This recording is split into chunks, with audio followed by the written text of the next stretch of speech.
சிங்கம்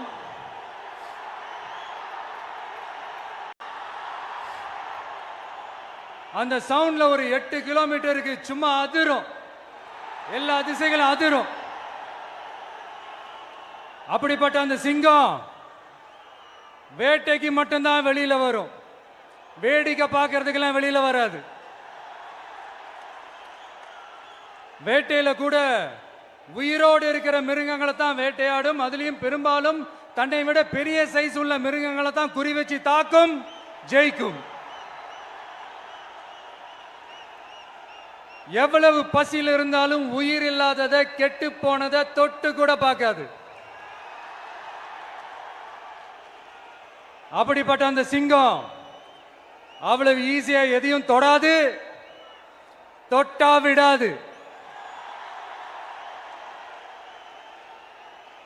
காட்டோட 4 பக்கமும் marking my டெரிட்டரின்னு தன்னுடைய பவுண்டரியை தானே வகுக்கும். அப்படிதான் அந்த காட்டையே தன்னோட கண்ட்ரோல்ல வச்சிருக்கும். சிங்கத்துக்கு கூட்டத்தோட இருக்கிறதுக்கும் தெரியும், தனியா இருக்கிறதுக்கும் தெரியும். அப்படியே தனியா வரணும்னு நினைச்சாலும் அஞ்சாம அலட்டிக்காம சும்மா கெத்தா தனியா வந்து அத்தனை பேருக்கும் தண்ணி காட்டும். எப்போ எதிலையும் தன்னோட தனித்தன்மையை இழக்கவே இழக்காது. Yes, a lion is always a lion.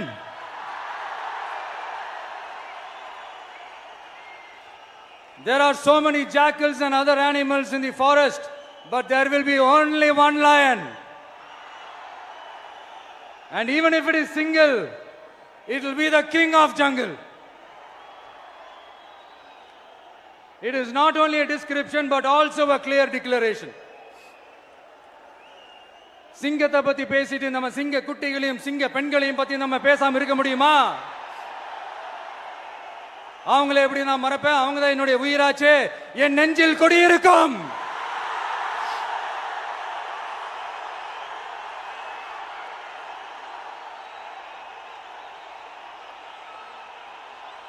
என்னுடைய தோழர்களுக்கும் தோழிகளுக்கும்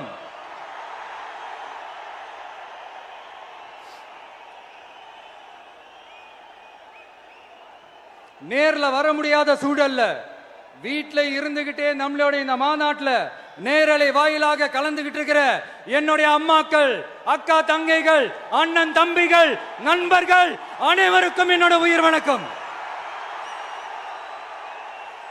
என்னோட உயிர் வணக்கம், என்னோட உயிர் வணக்கம்.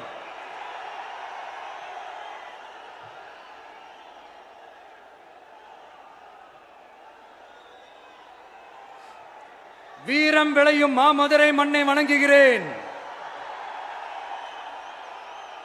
இந்த மதுரைனாலே உடனே ஞாபகத்துக்கு வரது சீறி பாஞ்சி துள்ளி குதிக்கிற யாருக்கும் அடங்காத காளைகள் விளையாடுற அலங்காநல்லூர் ஜல்லிக்கட்டு தான். நம்ம வைகை ஆறு தான். அழகர் ஆத்துல இறங்குற வைபவம். மதுரை மீனாட்சி அம்மன். இந்த மண்ணோட உண்மையான குணம் உணர்வு பூர்வமான மண் இது. அது மட்டும் இல்ல, இந்த மண்ணில் வாழ்ற மக்களும் அப்படித்தான் உணர்வு பூர்வமான ஆளுங்க. நான் இந்த மண்ணில் கால் எடுத்து வச்ச உடனே ஒரே ஒருத்தரை பத்தி தான் மனசுக்குள்ள ஓடிக்கிட்டே இருந்தது. அவர் யாருன்னு உங்களுக்கும் தெரிஞ்சிருக்கும். சினிமானாலும் சரி, அரசியல்னாலும் சரி, நமக்கு ரொம்ப ரொம்ப பிடிச்சது புரட்சி தலைவர் எம்ஜிஆர் அவர்கள் தான். அவரோட பழகிறதுக்கு எனக்கு வாய்ப்பு கிடைக்கல. ஆனா அவரை மாதிரியே குணம் கொண்ட என்னுடைய அண்ணன் புரட்சி கலைஞர் கேப்டன் விஜயகாந்த் அவர்களோட பழகிறதுக்கு எனக்கு நிறையவே வாய்ப்பு கிடைச்சது. அவரும் இந்த மதுரை மண்ணை சேர்ந்தவர் தானே, அவரை மறக்க முடியுமா? தமிழ்நாட்டு மக்கள் உணர்வுபூர்வமா உண்மையா நம்ம பக்கத்திலே நிக்கிறவங்க, அதுக்கு ஒரு மிகப்பெரிய அடையாளம் தான் இந்த மதுரை மண். நம்ம தமிழக வெற்றி கழகம் கையில் எடுத்திருக்கிற அரசியலும் அப்படித்தான். உண்மையான அரசியல், உணர்வு பூர்வமான அரசியல், நல்ல அரசியல், நல்லவங்களுக்கான அரசியல், நாட்டு மக்களுக்கான அரசியல், நல்லது மட்டுமே செய்கிற அரசியல்.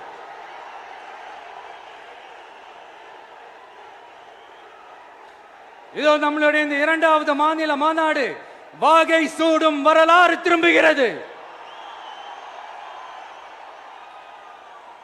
அப்படி இந்த மாநாட்டுக்கு பேர் வச்சிருக்கிறோம். 1967லயும் 1977லயும் நம்ம தமிழக அரசியல் ஒரு மிகப்பெரிய ஆட்சி அதிகார மாற்றங்கள் ஒண்ணு நடந்துச்சு இல்லையா? அடுத்த வருஷம் 2026ல அப்படி ஒரு வரலாறு திரும்ப போகுதுன்னு உறுதியா சொல்றதுக்கான மாநாடு தான் நம்மளோட இந்த இரண்டாவது மாநில மாநாடு. விக்கிரவாண்டி விசாலையில் நம்மளுடைய ஃபர்ஸ்ட் மாநாடு நடத்தணும், வெற்றி கொள்கை திருவிழா. அதுக்கப்புறமே நீங்க பார்த்திருப்பீங்க தமிழக அரசியல் அந்த தட்ப வெப்பத்தையே மாத்தினுச்சு. நமக்கு எதிராக எத்தனை குரல்கள். ஆனா உங்களுக்கு தான் நம்மளை பத்தி நல்லா தெரியுமே, எந்த குரலையும் காதலையே போட்டுக்காம மக்களோட குரலை மட்டுமே கேட்டுக்கிட்டு நமக்கு எதிராக வர அத்தனை கூக்குரல்களையும் சின்னதா ஒரு சிரிப்போடவே கடந்து வந்திருக்கிறோம். அது இல்லாம நம்ம மாநாட்டில் ஒலிக்கிற இந்த குரல் இந்த ஒற்றை தமிழ் மகனோட குரல் மட்டுமல்ல, ஒட்டுமொத்த தமிழ்நாட்டு மக்களுடைய குரல். தமிழ்நாட்டில் இருக்கிற ஒவ்வொரு வீட்டில இருந்தும் ஒலிக்கிற குரல், ஒட்டுமொத்த உலகெங்கும் வாழும் ஒவ்வொரு தமிழ் வீட்டிலிருந்தும் எழும் குரல். இந்த சினிமா என்கிற மாபெரும் கலை ஆயுதத்தின் வாயிலாக சாதி மதம் இனம் பாலினம் மொழி கடந்து இந்த நாட்டின் மூளை முடுக்கெங்கும் ரசிகர்களாக இருந்து தோழர்களாக நம்மோடு பயணிக்க துவங்கியுள்ள அனைவரோடும் இணைந்த ஒவ்வொரு மனிதருக்காகவும் ஒலிக்கிற உரிமை குரல். மாநில உரிமைக்காக, பெண் உரிமைக்காக, சமூக நீதிக்காக, சமநீதிக்காக, மதச்சார்பின்மைக்காக உண்மையா ஒலிக்கிற குரல். அதனால் இந்த குரலுக்கு எதிராக இன்னும் இன்னும் எத்தனை எத்தனை குரல்கள் வந்தாலும் ஓங்கி ஒலிக்குமே தவிர ஒரு நாளும் ஓயவே ஓயாது. Yes, it is an unstoppable voice, an unstoppable force.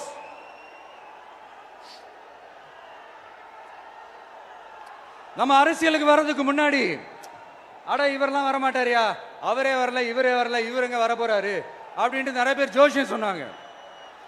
அப்புறம் நம்ம கட்சியினுடைய பேர் அறிவிச்சதுக்கு அப்புறம் பேரு தானே அறிவிச்சிருக்கிறாரு, மக்கள் கிட்ட பேர் வாங்கணும்ல, அதெல்லாம் முடியாதுன்னாங்க. மாநாடுலாம் எவ்வளவு பெரிய விஷயம், அதெல்லாம் இவர் ஒத்தால எப்படி பண்ண முடியும், சும்மா பக்கத்தில் புஷியானதை வச்சுக்கிட்டு மாநாடுல எப்படி நடத்தி காட்ட முடியும், அதெல்லாம் அவங்களால முடியாது. அப்புறம் மழை பெஞ்சு எல்லாத்தையும் எடுத்துரும். ஏன் என் கூட இருக்கிறவங்களே கூட தான் சொன்னாங்க.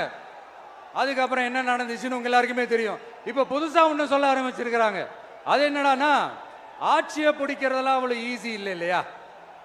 இப்ப அதெல்லாம் விட்டாங்க, இப்ப இங்க வந்துட்டாங்க. இவர் நேரா ஷூட்டிங்ல இருந்து வருவாராம், வந்து ஆட்சியை பிடிப்பாராம். அது எப்படி இவராலே முடியும், அவராலேயே முடியல, இவராலேயே முடியல, அவருக்கு அத்தனை வருஷம் ஆச்சு, இவராலே எப்படி முடியும் ஒரு பக்கம்.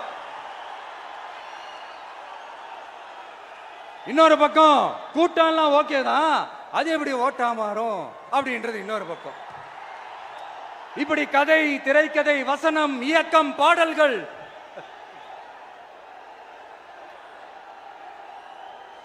அதனால இந்த அரசியல் ஆய்வாளர்களுக்கு நான் சொல்றதெல்லாம் உன்னே ஒண்ணுதான், நல்லா கேட்டுக்கங்க.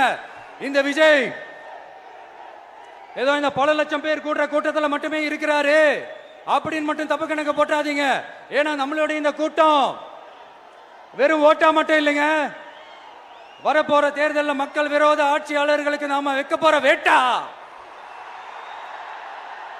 நம்மளை கோட்டைக்கு அனுப்ப போற ரூட்டா இருக்க போதுன்னு சீக்கிரமாவே தெரிஞ்சுப்பீங்க. ஏன்னா கோடிக்கணக்கானவங்களோட ஹார்ட்லயும் வீட்லயும் ஏற்கனவே ஆல்ரெடி உயிரா உணர்வா உறவா இருக்கிறோம். நம்மளுடைய கனெக்ட் எல்லாம் வெறும் மக்களோட மட்டும்தான். நாம யாருன்னு அவங்களுக்கு தெரியும், அவங்க யாருன்னு நமக்கு தெரியும். நாமளும் நம்ம மக்களும் எப்படி இருக்கிறோம்னு எதிரிங்களுக்கு நல்லாவே தெரியும். இருந்தாலும் இந்த விஜய் எதுக்குப்பா வந்திருக்கிறாரு, இவர் என்ன புதுசா என்ன திட்டம்லாம் சொல்லிட்டாரு அப்படின்னு வேற நிறைய கேள்விகள். இந்த சொல்றேன் தெரிஞ்சுக்கங்க.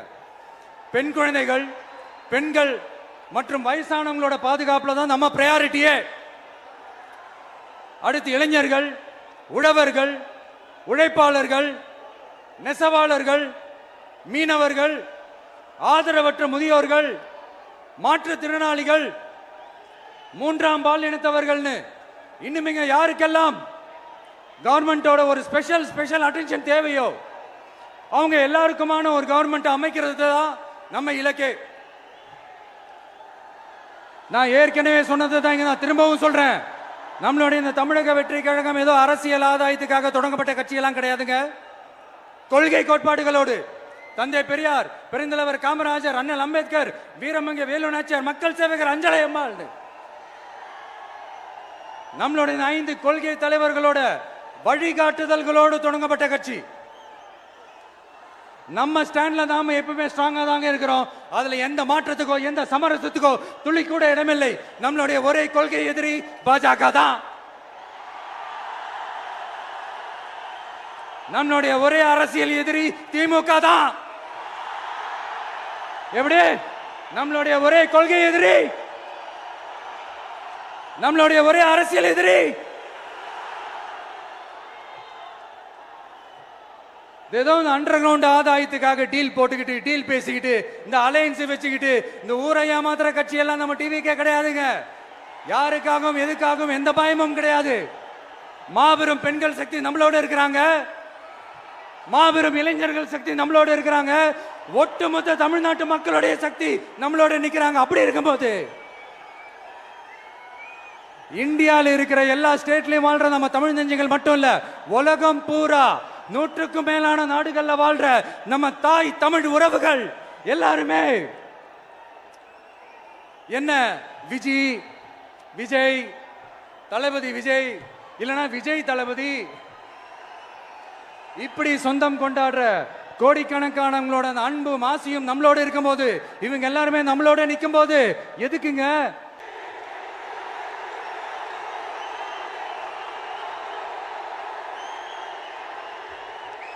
அதனால நம்ம தலைமையில நாம் அமைக்க போற இந்த உண்மையான மக்களாட்சிக்கான அச்சாரமாக மாபெரும் மக்கள் சக்தியை அணி அணியாக நம்மளோட திரண்டு நிக்கிறப்போ இந்த அடிமை கூட்டணியில சேர வேண்டிய அவசியம் நமக்கு இருக்குங்க. நம்மளுடைய இந்த கூட்டணி சுயமிழந்த கூட்டணியாலாம் இருக்காது, சுய மரியாதை கூட்டணியா தான் இருக்கும். இந்த ஒரு பக்கம் RSS கிட்ட அடிபணிஞ்சுக்கிட்டு, இன்னொரு பக்கம் மதச்சார்பற்ற கூட்டணின்னு இந்த மக்களை ஏமாத்துற கூட்டணியாலாம் நம்ம கூட்டணி இருக்காது.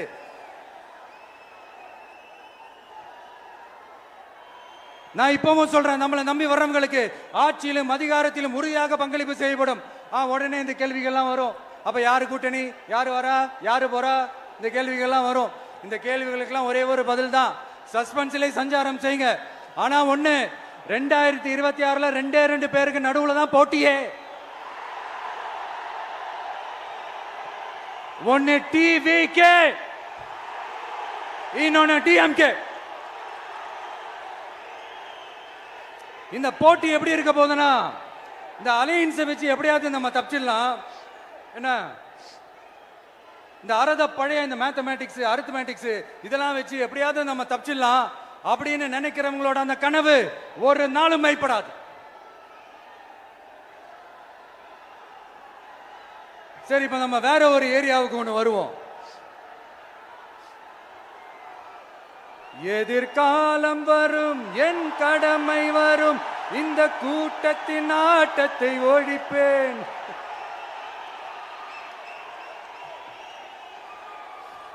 மக்கள் அரசியல் என்ற அந்த சவுக்க கையில் எடுக்கலாமா? யாருக்கு எதிரான தானே கேட்கிறீங்க? வேற யாரு? மறைமுக உறவுக்காரர்களான பாசிச பாஜகவும் பாய்சன் திமுகவும் தான். மாண்புமிகு பிரதமர் நரேந்திர மோடிஜி அவர்களே 3வது முறையா ஒன்றியத்தோட ஆட்சி அதிகாரத்தை நீங்க தானே கையில் வச்சிருக்கிறீங்க. இல்ல, நாங்க தெரியாம தான் கேட்கிறோம். நீங்க ஆட்சிக்கு வந்தது ஒட்டுமொத்த மக்களுக்கும் நல்லது செய்யவா, இல்ல நம்மளோட இந்த இஸ்லாமிய நண்பர்களுக்கும் இஸ்லாமிய தோழர்களுக்கும் எதிராக சதி செய்யவா? மக்களுக்கு உங்ககிட்ட கேட்கறதுக்குன்னு ஏராளமான கேள்விகள் இருக்குது. அதனால அவங்க சார்பா அவங்கள ஒருத்தனா அவங்களோட ஒரு உண்மையான ஒரு பிரதிநிதியா உங்ககிட்ட சில கேள்விகள் கேட்கணும். மிஸ்டர் பிரைம் மினிஸ்டர் அவர்களே, நம்ம தமிழ்நாட்டு மீனவர்கள் கிட்டத்தட்ட ஒரு 800 பேருக்கு மேல இலங்கை கடற்படையால தாக்கி அழிக்கப்பட்டிருக்கிறாங்க. அதை கண்டிக்கிறதுக்காக உங்களை பெருசா எதுவும் செய்ய சொல்லல, சின்னதா ஒண்ணே ஒண்ணு மட்டும் செஞ்சு கொடுங்க. இனிமேலாச்சும் எங்களுடைய மீனவர்கள் பாதுகாப்பா இருக்கிறதுக்காக இந்த கச்சத்தீவை இலங்கை கிட்ட இருந்து மீட்டு கொடுத்துருங்க, அது போதும். உங்களுடைய இந்த முரட்டு பிடிவாதத்தால நீங்க நடத்துற இந்த நீட்டு தேர்வு, அதனால இங்க என்னென்ன நடக்குதுன்னு சொல்றதுக்கே மனசு வலிக்குது. அதனால அந்த நீட்டு தேர்வு தேவையில்லைன்னு அறிவிச்சிருங்க, அது போதும். சேவீர்களா திரு நரேந்திரபாய் தாமோதர் மோடிஜி அவர்களே, எங்களுக்கு என்னென்ன தேவையோ என்னென்ன நல்லதோ அதெல்லாம் செய்ய மாட்டேங்கிறீங்க.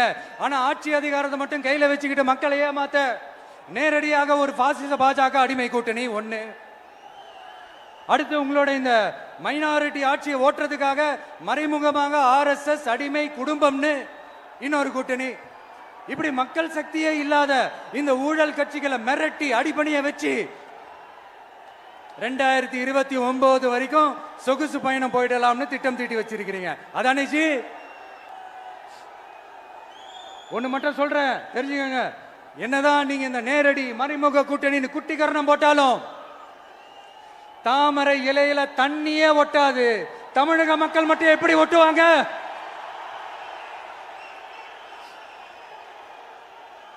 இங்க ஒரு MP சீட்டு கூட தரலன்றதுக்காக தமிழ்நாட்டுக்கும் தமிழ்நாட்டு மக்களுக்கும் எதுவுமே செய்யாம ஓரவஞ்சனை செய்யுது இந்த ஒன்றிய பாஜக அரசு.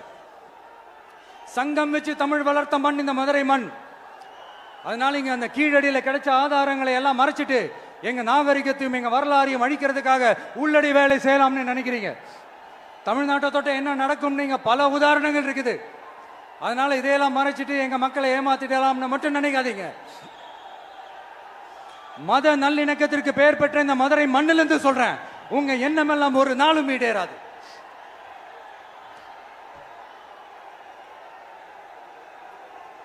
எம்ஜிஆர்னா யார் தெரியும்ல? அவர் மாஸ்னா என்னன்னு தெரியும்ல? அவர் உயிரோடு இருக்கிற வரைக்கும் அந்த சிஎம் சீட்டை பத்தி ஒருத்தராலையும் நினைச்சு கூட பார்க்க முடியல, கனவு கூட காண முடியல. எப்படியாவது அந்த சிஎம் சீட்டை என்கிட்ட கொடுத்துருங்க, என் நண்பர் எம்ஜிஆர் திரும்ப வந்ததுக்கு அப்புறம் நான் திருப்பி கொடுத்துறேன்னு தன்னோட எதிரியை கூட மக்கள் கிட்ட கெஞ்ச வச்சவர் எம்ஜிஆர். எப்படி கெஞ்ச வச்சவர்? அதனால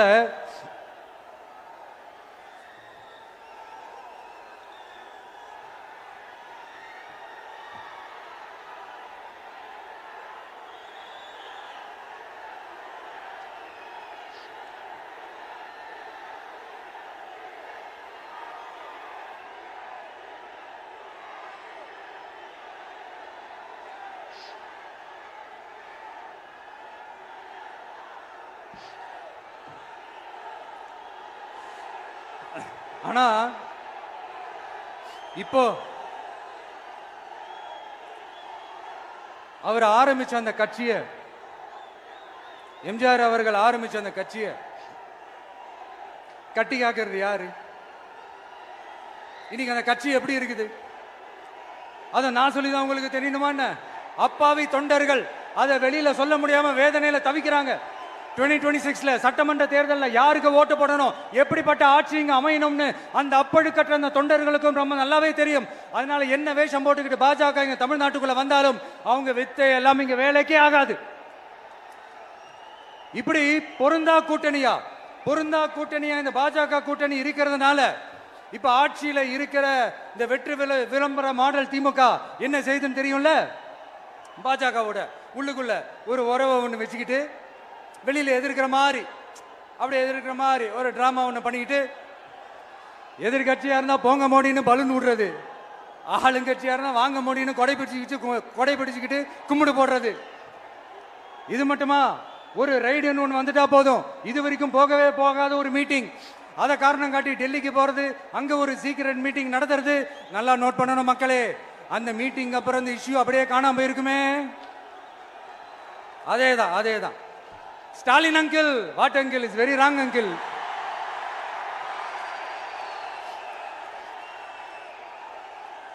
இப்படி தமிழ்நாட்டில் இப்ப நடக்கிற இந்த ஆட்சியினுடைய லட்சணத்தை பார்த்துக்கிட்டு நாம எப்படி சும்மா இருக்க முடியும்? ஒரு தவறு செய்தால், அதை தெரிந்து செய்தால், அவர் கபட நாடக மு.க. ஸ்டாலின் அங்கிளாகவே இருந்தாலும்,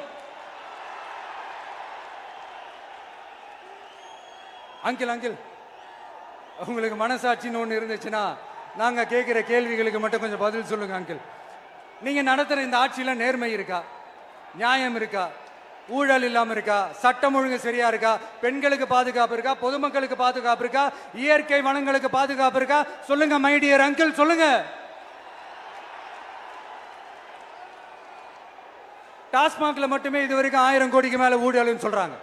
அதுல மட்டுமா தப்பு நடக்குது? வேற எதுல தான் நடக்கல? உலகத்திலே மிஸ்டர் கிளீன் ரெக்கார்ட்ஸ் எல்லாம் உங்களுக்கும் உங்க கூட இருக்கிறவங்களுக்கும் மட்டும்தான் அங்கிள் கொடுக்கணும். இதை பார்த்து வாயே இல்லாத ஊரு கூட வயிறு வலிக்கு சிரிக்குது. பெண்களுக்கு 1000 ரூபாய் கொடுத்துட்டீங்கன்னா போதுமா அங்கிள்? அப்படியே அது மூடி மறைச்சிடலான்னு பாக்குறீங்களா? படிக்கிற இடத்துல, வேலைக்கு போற இடத்துல, வெளியில போற இடத்துலன்னு அவங்களுக்கு பாதுகாப்பே இல்லைன்னு ஒட்டுமொத்த பெண்களும் கதறாங்க. அந்த கதறல் சத்தம் ஏதாவது உங்க காதுல கேக்குதா அங்கிள்?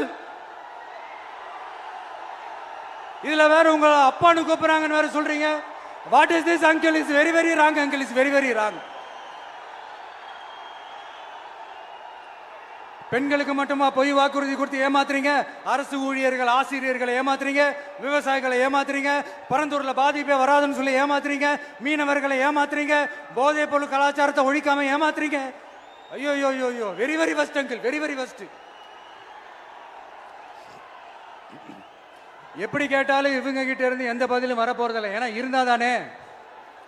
இப்ப ஆட்சியில இருக்கிற நம்மளுடைய அங்கிள் பதில் சொல்றது இருக்கட்டும். மக்களை நீங்க சொல்லுங்க, நீங்க உண்மையை சொல்லுங்க. செய்வோம் செய்வோம் செய்வோம் செய்வோம்னு சொன்னாங்களே, சொன்னதெல்லாம் செஞ்சாங்களா? உங்களை தான் கேட்கிறேன், சொன்னதெல்லாம் செஞ்சாங்களா? சத்தமா சத்தமா மை டியர் அங்கிள், கேக்குதா? மக்களோட சத்தம் கேக்குதா? இது வெறும் சாதாரணமான முழக்கம் தான். கூடிய சீக்கிரம் மக்களை போய் சந்திக்க போறேன், அவங்களோட மனசு விட்டு பேச போறேன். அதுக்கப்புறம் இந்த சாதாரணமான முழக்கம் இடி முழக்கமா மாறும். அத்தோட நிக்காது. அந்த இடி முழக்கம் தமிழ்நாட்டோட போர் முழக்கமா மாறும். அந்த போர் முழக்கம் உங்களை ஒரு நிமிஷம் கூட தூங்க விடாது. நடக்குதா இல்லையான்னு பாருங்க. என்னடா இவன் இவ்வளவு ஸ்ட்ராங்கா சொல்றானேன்னு பாக்குறீங்களா? எல்லாரும் கட்சி ஆரம்பிச்சதுக்கு அப்புறம் தான் ஒவ்வொரு வீட்டுக்குள்ளேயும் போறதுக்கு ட்ரை பண்ணுவாங்க. ஆனா நாங்க அப்படி இல்லை. ஒவ்வொரு வீட்டுக்குள்ளேயும் போனதுக்கு அப்புறம் தான் கட்சியாவே ஆரம்பிச்சிருக்கிறோம்.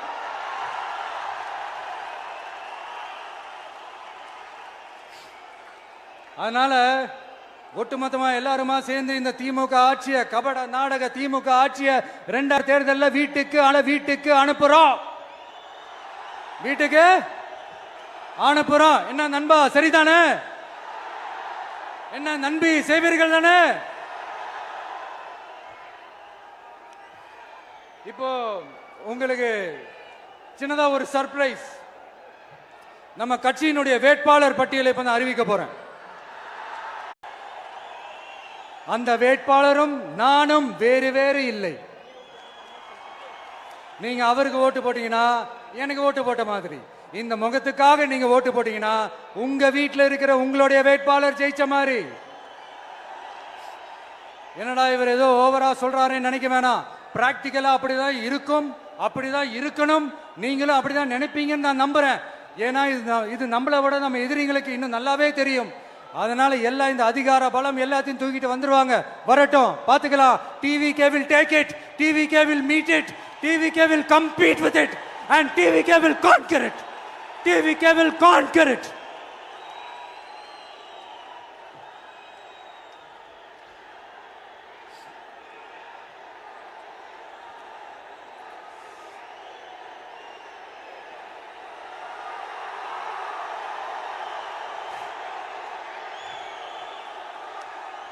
இந்த நேரத்தில் நம்ம மனசுல இருக்கிறத மக்கள் கிட்ட சொல்லி ஆகணும்.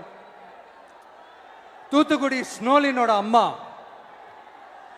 என்ன அவங்களோட தம்பி, இன்னும் அவங்க பொண்ணுக்கு நான் தாய் மாமன்னு சொன்னாங்க. அந்த அக்காவோட குழந்தைக்கு மட்டும் இல்லைங்க, என்ன அண்ணனா தம்பியா நினைக்கிற தமிழ்நாட்டில் இருக்கிற என்னோட எல்லா சகோதரிகளின் குழந்தைகளுக்கும் நான் இன்னைக்கு மட்டும் இல்ல, என்னைக்குமே ஒரு தாய் மாமனா தான் இருப்பேன். நீங்க எல்லாரும் என்னுடைய ரத்த உறவு, கூட பிறந்த பொறுப்பு. என் வீட்டு ரேஷன் கார்டுல வேணா உங்க பேர் இல்லாம இருக்கலாம், உங்க வீட்டு ரேஷன் கார்டுல வேணா என் பேர் இல்லாம இருக்கலாம். ஆனா நாம் எல்லாரும் ஒண்ணுதான், உறவு தான். நமக்கு இடையே எந்த அரசியலும் உள்ள நுழையவே முடியாது.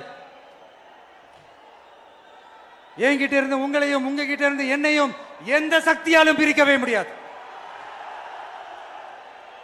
அப்புறம் நான் ஒன்னும் இந்த மார்க்கெட் போனதுக்கு அப்புறம் ரிட்டையர் ஆனதுக்கு அப்புறம் அடைக்கலம் தேடி அரசியலுக்கு வரல, படைக்கலனோட வந்திருக்கிறோம். பவர்ஃபுல் போர்ஸோட, மாபெரும் படை வரிசையோட எல்லாத்துக்கும் தயாராகி தான் வந்திருக்கிறோம்.